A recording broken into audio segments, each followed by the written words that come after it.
And I also want to thank all of you who supported our show, cared enough to do something about it, to make your voices heard so that mine could be heard. I will never forget it.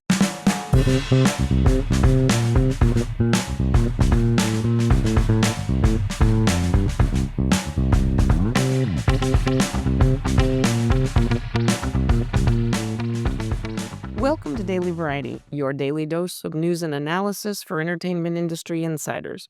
It's Wednesday, September 24th, 2025. I'm your host, Cynthia Littleton. I am co-editor-in-chief of Variety, alongside Ramin Satuda. I'm in LA, he's in New York, and Variety has reporters around the world covering the business of entertainment. On today's episode, we'll hear from Sterlin Harjo, creator of Reservation Dogs. He's back with a new series for FX, The Lowdown.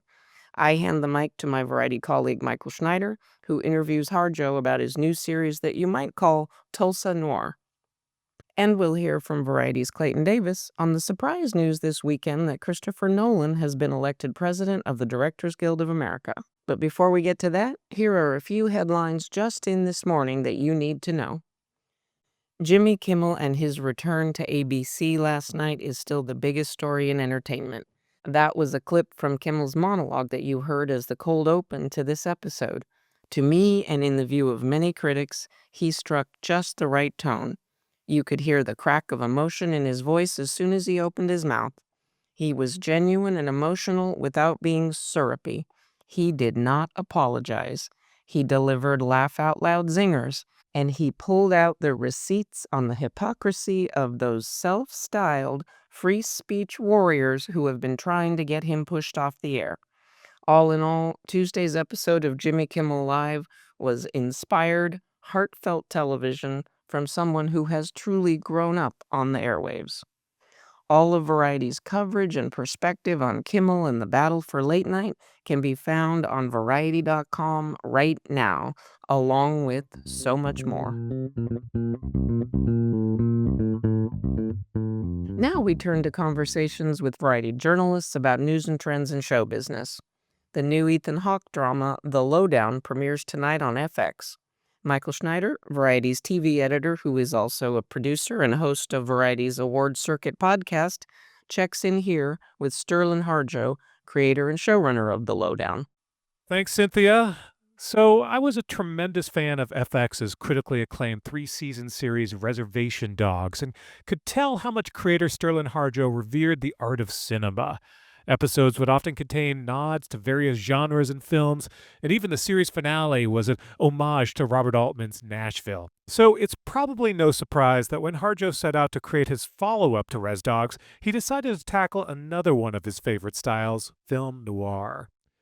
The Lowdown, which premieres Tuesday on FX, stars Ethan Hawke as a citizen journalist named Lee Raybon, who calls himself a truth historian while investigating the seedy underbelly of Tulsa, Oklahoma. I recently caught up with Harjo to talk about The Lowdown, and I began by asking him how he landed on doing a noir as the follow-up to Res Dogs. It was during Res Dogs, I think, like, a lot of episodes would be different genres. Like, we would play with different genres within episodes. And that kind of made me fall more in love with genre. I was always a fan, but, like, realizing how much I could say within the confines and the sort of parameters of genre was exciting to me. And then one of my favorite genres is noir. I just have always been drawn to it. I just am such a fan. Neo-noir, everything under this thing. I just sort of devour it, and it's the most exciting to me. And I just had always thought, I could set something in Tulsa. Like I think noirs that are set in LA right now, it's just kind of been done, Yeah. the underbelly has been explored, but the underbelly of Tulsa, conspiracy of Tulsa, places in the middle of America, they haven't been explored yet. And Tulsa, obviously, as we know, has a really dark history. You touch on that in the show, too, as we discuss more about the 1921 massacre. And that's part of the history of this city. So, but you're from that area too, so I'm sure you have a complicated relationship with Tulsa. Yeah, I love Tulsa. I mean, I think every place has a really dark history in America. Every city does. I think it's about your relationship with that darkness. on how you move forward as a place, you know? And in the last 10 years or so, through some of the work for an organization I did called This Land Press, through the show The Watchmen, through a lot of activists from North Tulsa, a lot of activists from Tulsa in general, a lot of people have, brought more truths out about the history of Tulsa, especially when it pertains to the Tulsa Race Massacre. That truth and being honest with your past is healing, and it's brings a community back together and wakes people up. And you're seeing that happen now. There's still a long way to go, but it's happening. And the history of Tulsa and the history of Oklahoma in general is, one of darkness, just like the rest of the United States, but specifically it was Indian territory. And my tribe and a lot of other tribes were on the trail, marched to Oklahoma on the Trail of Tears and, displaced. A lot of people died and had to make a new home out of a place they didn't understand that well or know that well. So, but then it's also a story of survival, I mean, those tribes rebuilt and those tribes are thriving now. So as much as it is a story of you're touching on darkness, it's also, you see survival in Oklahoma and in Tulsa. Tulsa was founded by Muskogee Creek people, which is my tribe. And it just felt like, it hadn't been explored in film yet. And I found it exciting. Oh, I feel like I'm learning a lot. Like, I didn't know about Leroy Chapman, the muckraker who Ethan's character is kind of loosely based on. He's inspired by Leroy, yeah. Tell me more about that. Tell me about him and how you like sort of came upon him to kind of create Ethan's character. Yeah, so I was friends with him. I mean, I worked with him, and we Oh, I didn't even realize that. That's yeah, amazing. so we worked for an organization called This Land Press, and I was a struggling independent filmmaker. I needed a job. They gave me free rein to make documentaries in Tulsa about whatever I wanted to make. And a lot of that was excitement because we were telling the truth. We were talking about the race massacre. We were talking about stories that happened locally, and we were really kind of holding a mirror up to our city, and really kind of presenting the city with a reflection of itself, for better and for worse, the good and the bad. And something about that's very healing, about seeing yourself truthfully. And Leroy was a big champion of that. And Leroy, I did a series with him called Tulsa Public Secrets, and where I rode shotgun in his white van. And he was a journalist. He was also he was a historian, a researcher.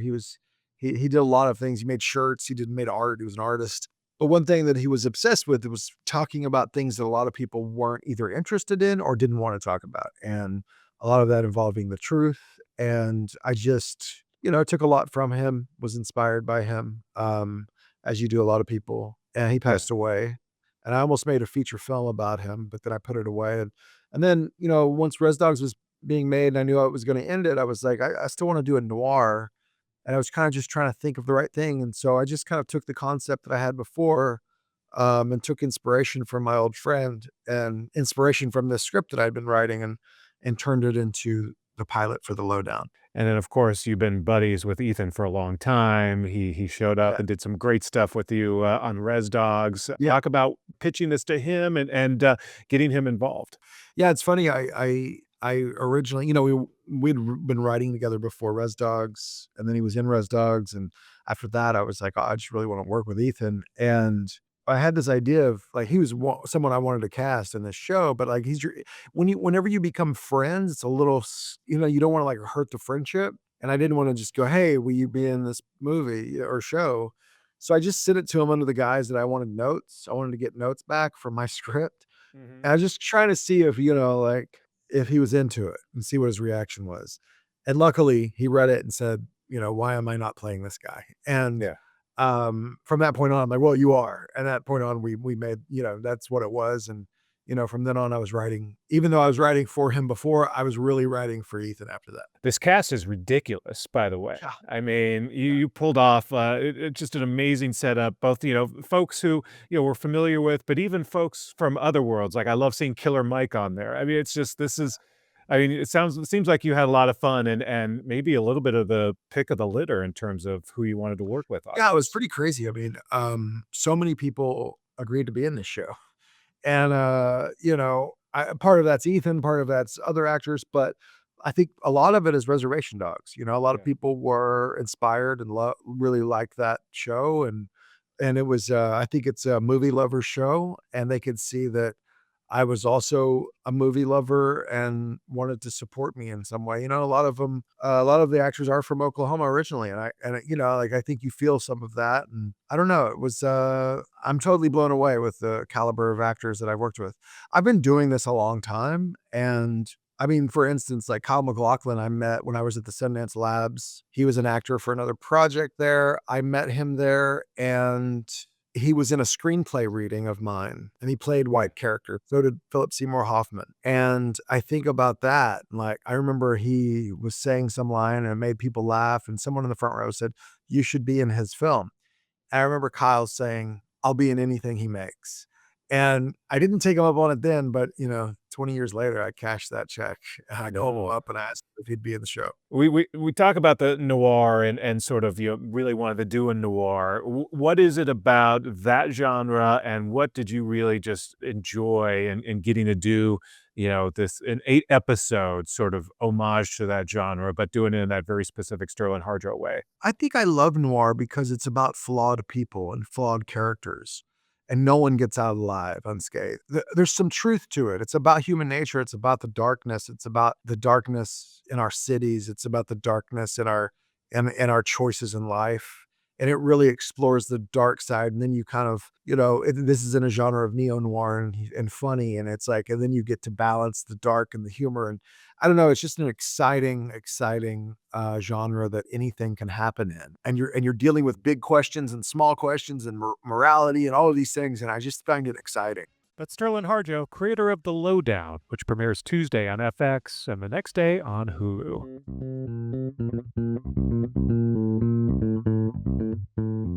Now we turn to Clayton Davis catching up with the surprise news that Christopher Nolan has been elected president of the Directors Guild of America. Clayton and I try to pull off our best Inception-style inquiry as to why the most prominent director of his generation has taken on this very big side gig. Clayton Davis, thank you for joining me. Thanks for having me, Cynthia. There has been a lot of news the last couple of days. Of course, everybody has been riveted to the Jimmy Kimmel story. But on Saturday night, a big thing happened that didn't get as much attention as it would have because there were a whole lot of other big things going on in the world. Christopher Nolan was elected president of the Directors Guild of America. And on the one hand, that's not that surprising. Christopher Nolan has been involved with the DGA. He's been on the board. He was on the board just before his election. It surprised me, and I think a lot of industry people, that a filmmaker of his stature with a very big project on the horizon would raise his hand and take on this considerable job. Clayton, what do you think's going on here? So, I mean, it's definitely the highest profile figure I can remember seeing on the head of the DGA. He has such a great relationship with studios, and he's very pro theatrical. So with the negotiations coming up, that's someone that's probably going to pound the pavement fighting AI. But it caught me by surprise because he just wrapped shooting The Odyssey, which is the next big movie post Oppenheimer. He just won the Oscar 2 years ago. And I can't recall someone as huge at the top of his game, who is by many measures considered an awards darling, taking on a position as prominent as that. I think the timing, especially with The Odyssey, which, as we know now, awards campaigns, PR campaigns for big movies, this can be a year-long effort for people. In terms of what we've seen where Christopher Nolan has spoken out about artist rights issues, about studio and economic issues affecting artists, he's got a very clear lens on artist rights. And right now, everybody in the industry is grappling with AI. You've had all these guilds coming up with statements, basically stating explicitly that content is made by humans. My hunch is that he feels like this is a very fraught time for artists in general, for filmmakers, for directors, and he wants to be at the table having a voice. Does that ring true to you from what you know of Christopher Nolan? I would assume that that's a fair assumption. And he is someone that was very vocal about the way theatrical needs to continue to live on, and what better way, not only for yourself, but also the artists that are coming up underneath you, than being that voice at the table. I'm excited for what he's going to bring. I think the industry sees him as a standard bearer of a certain quality on the big screen. It's no secret there's historically been a lot of tension between the Writers Guild of America and the Directors Guild of America. But when you have somebody like Christopher Nolan at the table, it might be a little harder for others to take cheap shots just because he is so well respected. Segueing to why Christopher Nolan, why we're talking about him this way. What is it about him personally that has made him such a brand? He's not someone out there on social media all the time. You don't see him in party coverage, but he's as big a director brand as there exists right now. Do you agree? Oh, absolutely. It's very rare that the director's name can carry the weight of a movie, and Nolan has built that. And I think obviously the biggest transition for him was during the Dark Knight trilogy, because I mean he was a known entity, and we all love Memento. But when Batman Begins, and then obviously the Dark Knight, when that transition happened, it was kind of game over in terms of this is a guy who's here to stay, and he gets final cut. You ask Christopher Nolan what movie he wants to do, he's not pitching you a movie. And I think if he does what we think he will intend to do, which is bring fair things to the members, the studios may have a different type of negotiation ballgame on their hands come next year. A very experienced agent years ago told me just emphatically, as if it was gospel fact, that whoever is elected the head of SAG, it was SAG back then, DGA and WGA, they're always punished. They don't work for a while. The studios always punish them. I don't know if I entirely believe that. I think there's been some truth to it at times, but certainly Christopher Nolan is going to challenge that. And I do want to just say, as a longtime Leslie Linka-Glotter fan, the outgoing DGA president, who has directed some incredible episodes of television, Homeland, Mad Men, I can cite the episodes specifically. She served 2 terms as president of DGA during very difficult times for the Helmers Guild. So she has definitely earned her stripes. Thank you, Clayton. Thank you.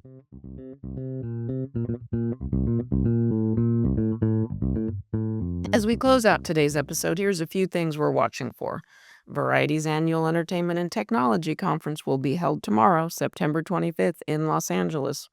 Our speakers include the Duffer Brothers of Stranger Things fame. We have Jerry Bruckheimer talking about the technological feats of F1 the movie. And we have an array of CEOs, producers, talent, and technologists talking about the intersection of where we all live these days, entertainment and technology. Highlights to come next week and on Daily Variety's companion podcast, Strictly Business. Before we go, congrats to screenwriter Michelle Mulroney and showrunner Tom Fontana. Mulroney was elected Tuesday as president of the Writers Guild of America West. Fontana was elected last week to lead the WGA East. Both are seasoned scribes and both have a lot on their plates with studio contract talks coming up next year. Thanks for listening. This episode was written and reported by me, Cynthia Littleton, with contributions from Michael Schneider and Clayton Davis. Sticks, Nicks, Hick Picks. Please leave us a review at the podcast platform of your choice, and please tune in tomorrow for another episode of Daily Variety.